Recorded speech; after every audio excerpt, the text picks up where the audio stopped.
ये जो कहानी है ये शुरू में आपको स्लो लग सकती है, पर बिलीव मी गाइस, इससे अच्छी कहानी आपको कहीं नहीं मिलेगी। शुरू में मैंने आपको हर एक कैरेक्टर से इंट्रोड्यूस करने की कोशिश की है ताकि आप कंफ्यूज ना हो। तो ये कहानी 1899 के अमेरिका की है और उस समय आधे से ज्यादा अमेरिका गांव हुआ करता था। जो जगह शहर थी वहाँ सरकार का अच्छा लॉ एंड ऑर्डर था, लेकिन जो जगह अभी डेवलप नहीं हुई थी वहाँ कई सारे गैंग्स ने जन्म ले लिया था, क्योंकि प्रॉपर फैसिलिटीज उस जमाने में नहीं होती थी। इसलिए गुजारा करने के लिए ये गैंग्स चोरी डकैती किया करते थे। और ये कहानी एक ऐसे ही गैंग के बारे में है जो कि पुलिस से बचते बचते डोल रही है और एक आउटलॉ की जिंदगी गुजार रही है। इस गेम की स्टोरी ने मूवीज और वेब सीरीज की स्टोरीज को भी फेल कर दिया है, क्योंकि जो सस्पेंस और एडवेंचर इस गेम में है वो शायद ही किसी मूवी में होगा। तो हम अपनी गैंग, जिसको Dutch van der Linde lead करता है, उसको देखते हैं। और ये लोग अभी अभी बहुत बड़ी चोरी करके कहीं से भाग रहे थे।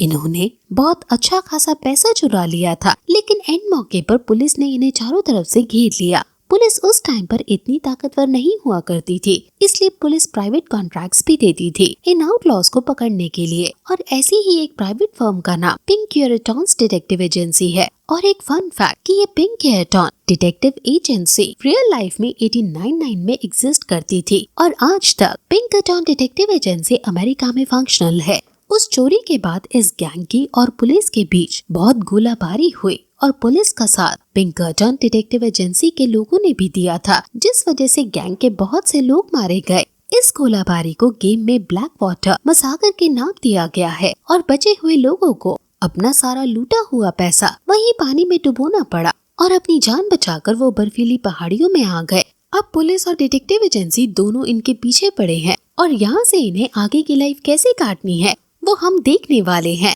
गैंग में सब एक से बड़े एक शूटर है और सारे असली सिग्मा मर्द हैं। एक एक करके हम सभी मेंबर्स से मिलेंगे और हमारा मेन प्रोटैगनिस्ट आर्थर मॉर्गन है। ये सब बचे हुए बर्फीली पहाड़ियों से गुजर रहे हैं और ये आपस में बात करते हैं। ये गैंग अब आगे बढ़ रही थी और इन्हें अपना कैंप लगाने के लिए कोई जगह चाहिए। ये लोग अब एक जगह जाकर रुकते हैं और डच सभी को हौसला देता है कि मैं जानता हूँ कि बाहर तूफान है और पुलिस हमारा पीछा कर रही है, लेकिन मुझे पता है कि आप सभी लोग बहादुर हैं और आपने पहले इससे भी ज्यादा भयंकर सिचुएशंस को फेस किया है। अभी के लिए हमारे लिए सर्वाइव करना जरूरी है और इसलिए सारी स्त्रियां और बुढ़े लोग इस जगह को कैंप में कन्वर्ट करेंगे और इसे रहने लायक घर बनाएंगे और हम 4 लोग आसपास किसी को ढूंढेंगे ताकि हमारे खाने का इंतजाम हो सके। अब आर्थर मॉर्गन डच और मिसा घोड़े पर बैठकर निकल जाते हैं। आगे घोड़े पर बढ़ते बढ़ते इन्हें एक घर दिखता है जहाँ पर चिमनी जल रही थी, यानी यहाँ कोई है। तो वो तीनों अपने घोड़ों को वहीं बांधकर आगे बढ़कर घर के अंदर घुसने का डिसाइड करते हैं। वहाँ आगे खतरा भी हो सकता था, इसलिए डच अकेले घर खटखटाता है और आर्थर और मिसा साइड में छुपकर उसे देखते हैं।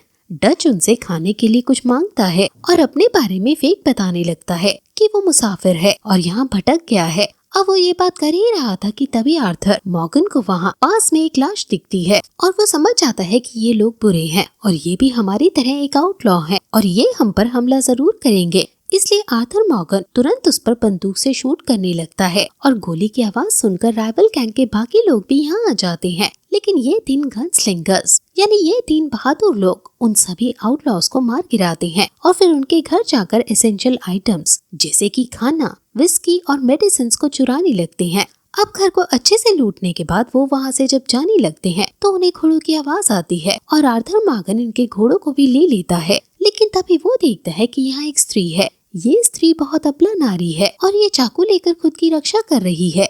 जो वो लाश बाहर पड़ी थी वो इसी स्त्री के हस्बैंड की लाश थी, यानी उन आउटलॉज ने इस स्त्री के हस्बैंड को मारकर स्त्री को यहाँ बंदी बना रखा था। लेकिन अब आर्थर वगैरह ने इन स्त्री को छुड़ा लिया है। डच और आर्थर बेशक ये आउटलॉज हैं, चोर हैं, लूट मार करते हैं, लेकिन ये बहुत सिविलाइज और पढ़े लिखे हैं। लेकिन मिसा इससे बिल्कुल उल्टा है और मिसा बहुत गंदा बोलने वाला वुमेनाइजर है। लेकिन डच उसे रोकता है और उस स्त्री को धीरज दिलाकर कहता है कि हम भी बुरे लोग हैं, लेकिन हम वो नहीं हैं जिन्होंने तुम्हें किडनैप किया। अब तुम फ्री हो और यहाँ से जा सकती हो। इस स्त्री का नाम सैडी ऑल्डर है और ये कहती है कि अब मैं कहाँ ही जाऊँ, इससे अच्छा है कि तुम मुझे अपने संग ले जाओ और मैं तुम्हारे यहाँ काम कर लूंगी। आर्थर और बाकी सभी जो गैंग मेंबर्स हैं उनका भी कुछ ऐसा ही पास रहा था और डच ने सभी को ऐसे ही अपनी टीम में रिक्रूट किया था, इसलिए वो सैडी एल्डर को भी अपनी गैंग में ले जाने लगता है। सैडी एल्डर का एक बहुत इम्पोर्टेंट रोल होने वाला है, इसलिए आप इस कैरेक्टर को हमेशा याद रखने वाले हैं।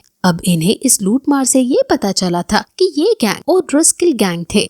आर्थर और डच ने अपनी बहादुरी से उन सभी को मार डाला है, लेकिन यहाँ ओड्रिस्किल के सिर्फ लोग थे, उनका लीडर नहीं। असल में 10 साल पहले डच ने कॉलम ओड्रिस्किल के भाई को मार दिया था और जभी से इनमें दुश्मनी शुरू हो गई और इन्हें ये भी पता चला कि ये गैंग यहाँ किसी ट्रेन को लूटने की प्लानिंग बना रहे थे और अब डच उस ट्रेन रॉबर का सारा ब्लूप्रिंट ले लेते हैं और फिर खुद बाद में उस ट्रेन को लूटने का डिसाइड करते हैं। अब ये चारों लोग फिर वापस कैंप की तरफ जाने लगते हैं। डच सैडी एल्डर को गैंग से मिलाता है और गैंग को इस अबला नारी का ध्यान रखने को कहता है और सैडी एल्डर को सांत्वना देता है कि तुम सेफ हो। डच को गुस्सा आता है कि उन जानवरों ने इस औरत को असभ्य बना दिया। उस ओड्रिस्किल गैंग को किसी दिन हम जड़ से खत्म करके ही रहेंगे। डच 3 दिन से सोया नहीं था, इसलिए अब सोने चला जाता है। यहाँ औरतों के लीडर ग्रिमशॉ है और वो सभी के बेड्स दिखाती है। अगले दिन आर्थर मॉर्गन कैंप में घूमता है और यहाँ इनके गैंग में एक परिवार है जिसमें जॉन की पत्नी जिसका नाम अबीगैल है और उन दोनों का बेटा जिसका नाम जैक है वो रहता है। 2 दिन पहले ये जो भागे थे उसमें जॉन कहीं खो गया था और अभी वो बर्फीली पहाड़ियों में छुपा हुआ है। अबीगैल अपने हस्बैंड जॉन से काफी ज्यादा प्यार करती है, इसलिए वो आर्थर से जॉन को ढूंढने को कहती है और जैसे जैसे कहानी आगे बढ़ेगी आर्थर जॉन का सबसे अच्छा साथी होगा, इसलिए आर्थर और हैवियर उसको उन बर्फीली पहाड़ियों में ढूंढने चले जाते हैं। वहाँ बर्फीली पहाड़ियों में काफी लंबे समय तक ढूंढने के बाद उन्हें पैरों के निशान देखते हैं और वो उसका पीछा करते करते फाइनली जॉन तक पहुँच जाते हैं जो काफी घायल कंडीशन में था और 2 दिन तक उसने यहाँ भालुओं को मार कर खाया था और उनका शिकार करने के चक्कर में वो खुद घायल हो गया था। आर्थर उसे उठाकर घोड़े पर बैठाता है और फिर वो वहाँ से जाने लगते हैं, लेकिन उनके पीछे बहुत से भालू पड़ जाते हैं।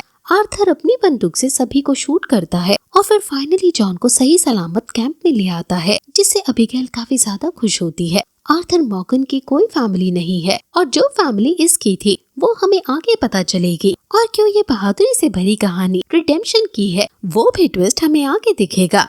आर्थर के लिए जो भी उसकी दुनिया है वो ये गैंग के लोग हैं और इनको बचाने के लिए वो अपनी जान भी जोखिम में डाल सकता है। अब उन्हें जल्द से जल्द इस जगह को छोड़कर किसी और जगह दूर जाना है और उसके लिए इन्हें बहुत सारे पैसों की जरूरत है, इसलिए अब ये आगे ट्रेन रॉबरी का डिसाइड करते हैं। जो भी ये हीस्ट परफॉर्म करेंगे उन सभी का प्लान डच बनाता है, क्योंकि डच इनमें सबसे ज्यादा दिमाग वाला, एलिगेंट और man always with a plan type का आदमी है। अब आर्थर फिर अगले दिन रेस्ट करने के बाद कैंप में मिलता है जहाँ मिसा दूसरे लोगों को परेशान कर रहा था और उनकी लड़ाई के बीच वहाँ डच आकर सभी को चुप कराता है और कहता है कि तुम यहाँ ऐसे ही बैठकर लड़ते रहना और फिर वो कॉम ओड्रिस्किल की गैंग यहाँ आकर तुम्हें मार देगी।